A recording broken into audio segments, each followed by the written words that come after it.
Casa Pueblo, ese video fue una presentación para poder mostrar un poco lo que estamos haciendo en la actualidad. Vos sabés que Casa Pueblo es un espacio comunitario de atención y de abordaje a personas con consumo como objeto del espacio, pero que naturalmente es un centro comunitario que ha logrado exceder ese objeto específico y que se ha transformado en un espacio un espacio de referencia en donde un gran número de vecinos y vecinas de la ciudad de San Lorenzo han encontrado un lugar donde construir un proyecto de vida. Entonces por eso decíamos que Casa Pueblo se viene con todo, porque la verdad que es un año que lo pudimos encarar con un montón de contenido, desde el aspecto profesional, que es eso, atender los consumos problemáticos, como uno de los pocos, si no el único espacio que lo hace en la ciudad de San Lorenzo y en el departamento San Lorenzo, con una problemática tan grave y profunda como son las adicciones, pero a la vez con un trabajo muy arduo desde lo social y lo organizativo, donde hemos logrado generar más de 8 talleres de oficios, construyendo, digamos, oportunidades que tienen que ver con esto, es decir, poder construir un proyecto de vida. Yo termino la secundaria, yo termino de estudiar, o tengo que dejar de estudiar y no sé hacia dónde ir. Bueno, ahí hay un espacio en donde una persona puede llegar y poder empezar a ver un horizonte de qué hacer con su vida. Entonces, bueno, hay más de 8 talleres de oficio, impecables, digamos, soldadura, herrería, joyería, masaje, manicura, un número importante. Y bueno, y un trabajo social que se viene haciendo también desde el aspecto profesional, pero también comunitario, ¿no? Acompañando un montón de situaciones que tienen que ver con, bueno, con las violencias de género, con las desigualdades que se dan en el barrio. Casa Pueblo está emplazado en Barrio Mitre, uno de los barrios populares más grandes, y te diría que hasta conflictivos de alguna manera en algún sector, en cuanto a la problemática de la inseguridad y del narcotráfico. Entonces la presencia en sí de ese espacio ahí es un lugar de referencia, es un bastión de esperanza para muchos vecinos que, bueno, que todos los días intentan combatir con eso y que sueñan de alguna manera en su barrio poder vivir mejor, sin tener que pensar en irse. Y Casa Pueblo se transformó en una expresión de eso. Primero coincidimos en que es un tema actual, el bullying, digamos, es una problema actual que viene, digamos, con una historia, pero que, bueno, en el último tiempo ha tenido una profundización y que coincido que no hay un abordaje como corresponde de la problemática, salvo distintas iniciativas, digamos, aisladas.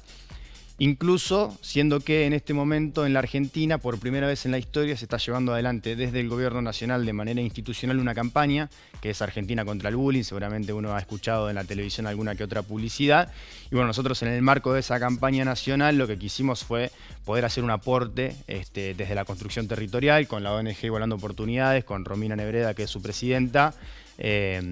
y junto con otras asociaciones que trabajan las distintas problemáticas de las infancias y adolescencias, hicimos un taller formativo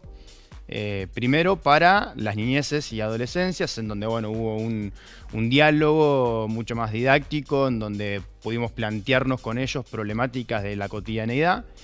y después hicimos un taller formativo para personal docente de distintas instituciones educativas de la ciudad de San Lorenzo, que la verdad que tuvo una importante concurrencia y que ha manifestado esto que decíamos recién. No hay un abordaje desde el aspecto institucional y formal protocolarizado, por decirlo de alguna manera, de qué hacer ante un hecho de bullying, ¿no? Entonces, un poco lo que se siente es la soledad de quienes tal vez en el trabajo cotidiano se encuentran ante una persona o una situación de esas características. Bueno, pero creemos que por eso son valiosos ese tipo de iniciativas, digamos, ahí todos esos docentes, esas maestras que pudieron participar, se fueron con herramientas nuevas, ¿no? Que tienen que ver con eso, con poder identificar e individualizar situaciones de bullying, con poder intervenir a tiempo, en cómo intervenir, a dónde derivar, cómo manejarse, digamos, ante un hecho, y también fundamentalmente cómo poder ser parte de los distintos grupos que actúan, digamos, en la cotidianidad de los niños y adolescentes, también para llegar antes, ¿no? Y poder prevenir las distintas situaciones de bullying que tienen que ver con poder poner una semillita en esos niños, en esos adolescentes, que, bueno, hay que convivir, que hay que vivir en comunidad, que hay que respetar, que hay que tener empatía, que hay que aceptar diferencias, y que eso a los otros y a uno mismo en el mediano o en el largo plazo, tal vez no tanto, seguramente nos permita vivir en una sociedad mejor. Y bueno, me parece que que ahí hubo un trabajo importante y creo que acertado, ¿no? Acertado por la respuesta que tuvimos, justamente lo que te decía, no hay a dónde recurrir, no sabemos qué hacer ante una situación de esta. Bueno, nosotros creamos una herramienta que sirva para poder abordar la problemática. Bueno, a ver, nosotros lo que planteamos es que el transporte en sí está en crisis. Digo, ¿no? El transporte público de pasajeros, por lo menos en nuestra ciudad y en la región, que hace al cordón industrial un bloque de ciudades que funcionan como tal, funcionan como bloque en cuanto al desplazamiento, en cuanto a la intercomunicación de las distintas actividades y dependencias, inclusive del Estado mismo, que hay que moverse de una ciudad a otra, está en crisis, digamos, ¿no? Hay un servicio interurbano de pasajeros que cruza nuestra ciudad y al cordón industrial por una calle, que es la avenida San Martín en nuestro caso, o la ruta 11 para hacerlo más regional, que desde la pandemia hasta esta parte no ha logrado dar respuesta, pero ni cerca, a la demanda de la sociedad, ¿no? Nosotros vivimos en una zona, en una ciudad que convivimos con Rosario incluso, no solo como cordón industrial en bloque, sino con la ciudad de Rosario constantemente. Digamos, los estudiantes universitarios y terciarios de la ciudad de Rosario se tienen que trasladar todos los días de San Lorenzo, a Rosario. Lo mismo pasa con los trabajadores, lo mismo pasa con las personas que tienen que atenderse muchas veces en materia de salud, porque hasta para eso nosotros nos tenemos que trasladar a Rosario, porque ni siquiera el sistema público de salud en San Lorenzo logra satisfacer demanda.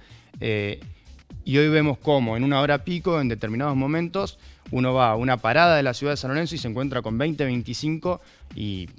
mucho más también, personas que ven pasar 2 o 3 colectivos por enfrente de sus caras sin poder tomárselo. Entonces, definitivamente hay una problemática, hay una crisis en el transporte, y que hace 2 o 3 años que nosotros lo venimos reclamando con muchísimo impulso, digamos, con mucho enojo ya y hastío, y vemos que nadie hace nada, ¿no? Entonces,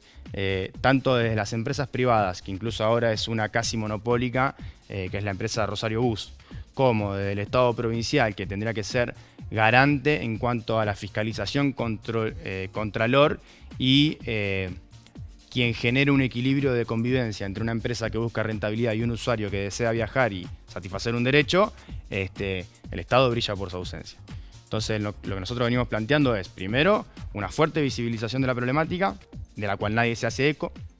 o por lo menos no se hacían eco hasta que nosotros empezamos a motorizar un gran reclamo colectivo en la ciudad de San Lorenzo.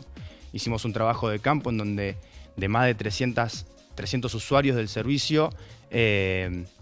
más del 90% mostró un descontento total con el servicio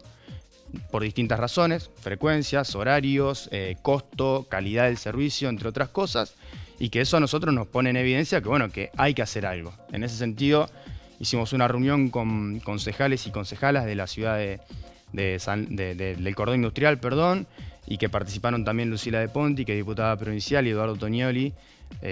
diputado nacional, con quienes, bueno, le planteamos, le trasladamos esta situación que a nosotros nos pasa en el cordón industrial y cómo nosotros podemos, junto a ellos, poder canalizar un reclamo contundente y poder ofrecer una salida al Estado o a quien corresponda para hacerle frente a esta situación. Bueno, ellos en buena hora se han puesto a trabajar muchísimo en ese sentido. Ahora están presentando un proyecto de ley para modificar la ley de transporte público de la provincia de Santa Fe, que es de antaño, digamos, que tiene muchísimos años y que por supuesto no está acorde a la actualidad. Hoy las empresas privadas gozan de la posibilidad de tener concesiones precarias, sin licitaciones de los recorridos y de los servicios que prestan. Entonces eso dificulta mucho la posibilidad de exigirle a una empresa, que como toda empresa busca todos los días cómo optimizar su rentabilidad, y que no le importa si la optimización de su rentabilidad y sus ingresos es a costa del perjuicio de miles y miles de usuarios que todos los días sufren en carne propia el déficit y el desastre del servicio. Así que bueno, lo que nosotros venimos planteando es, queremos una legislación acorde a las necesidades y del servicio público de pasajeros de la actualidad, y queremos un Estado provincial que deje de hacer oído sordo a esa situación y que se ponga al frente del reclamo de los usuarios y que los defienda ante empresas que, bueno, como te decía recién, buscan optimizar siempre la rentabilidad. Si una empresa puede movilizar la misma cantidad de pasajeros porque es una empresa monopólica con 20 colectivos, no va a poner 30 simplemente porque la empresa es buena, digo, ¿no? Si con 20 colectivos tienen la misma cantidad de usuarios, pero un margen de rentabilidad mucho mayor porque achica muchísimo los costos. Bueno, ahí tiene que estar el Estado haciéndose cargo de garantizarle y de exigirle a la empresa que cumpla con sus obligaciones y garantizarle a los usuarios un acceso digno al transporte público. Porque además cuando decimos transporte público, digo, no es un derecho en sí, sino que además es un derecho que es viabilizador del acceso a un montón de otros derechos, como te decía antes, a estudiar, a trabajar, a la salud. Entonces nos parece esencial y no entendemos y no nos resignamos a que en estos tiempos, en una región tan rica como la del Cordón Industrial, como la de las ciudades de Rosario, hayan usuarios que no puedan vivir su cotidianeidad de manera ordenada, culpa de que no pueden tomarse un colectivo.